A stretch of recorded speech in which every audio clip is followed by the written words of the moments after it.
what we'll try to do, because it's a good example of the type of modulation you could do on the Animoog, is make sort of like a dubsteppy wobble bass sound, something like that. It's pretty standard.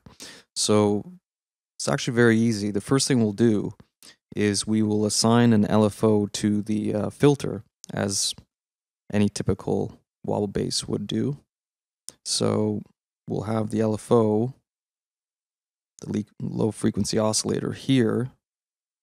We'll assign that to the filter frequency, which you see here. So we'll have the LFO automatically adjust the filter frequency.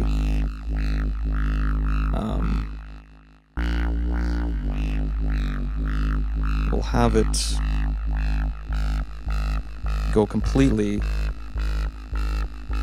all the way, and you can change the rate manually that way, but that's not a lot of fun. It's not a good way of composing, I don't think. So we'll set that to, in the middle, a very slow sort of oscillating effect. And for another modulation, we will assign the rate to be determined by some sort of performance aspect. Like in this case, what we'll do is we will assign it to the ribbon controller down here. We'll assign it to the vertical plane, so that when your finger goes higher and lower on the ribbons, it will modify the rate and you'll get different speeds of wobble for that. The way we would do that is we would send a control to the LFO rate, and the control in this case that we'd like to send to it is, it's called poly pressure. That's the vertical ribbon MIDI data that would be sent.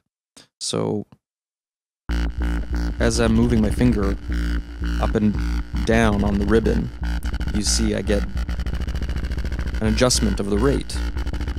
It's the same as manually moving the rate, but of course you can do it with only one hand.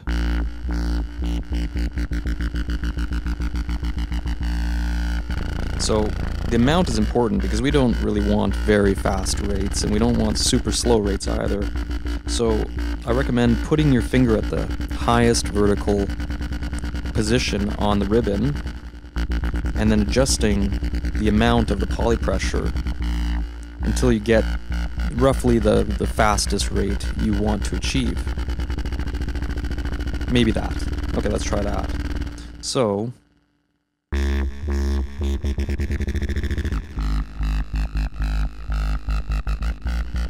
that's usable.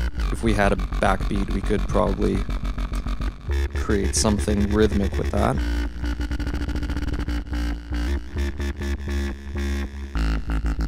Alright, so already we have something very usable.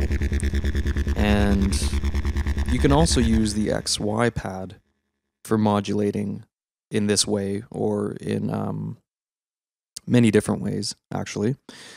But so now, as I'm going up and down on the Y coordinates, I'm cycling through the different oscillators, and it can be quite jarring, the different sounds that you can cycle through. So if you didn't want to have so many different sounds as you'd cycle through, you could just set every single oscillator to the same type. So, say pulses, which sounds like that, just a pretty simple basic pulse wave.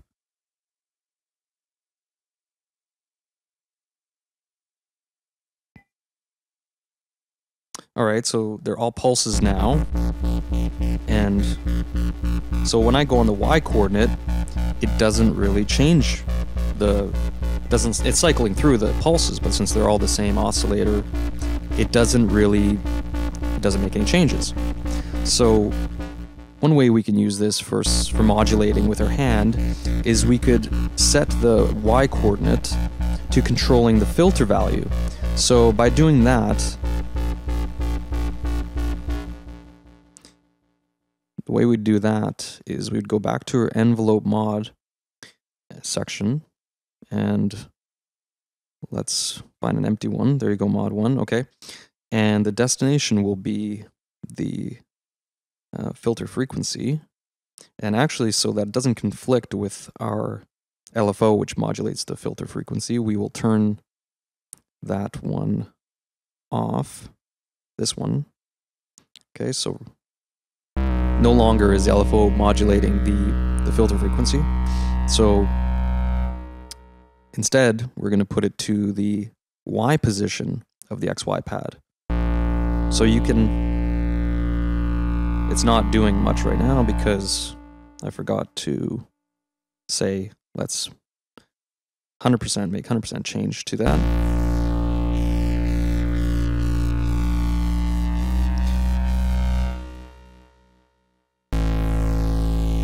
I'm going to turn down the frequency of the overall sound so that I can get a much more dramatic sound. There you go. So with one hand, I'm controlling the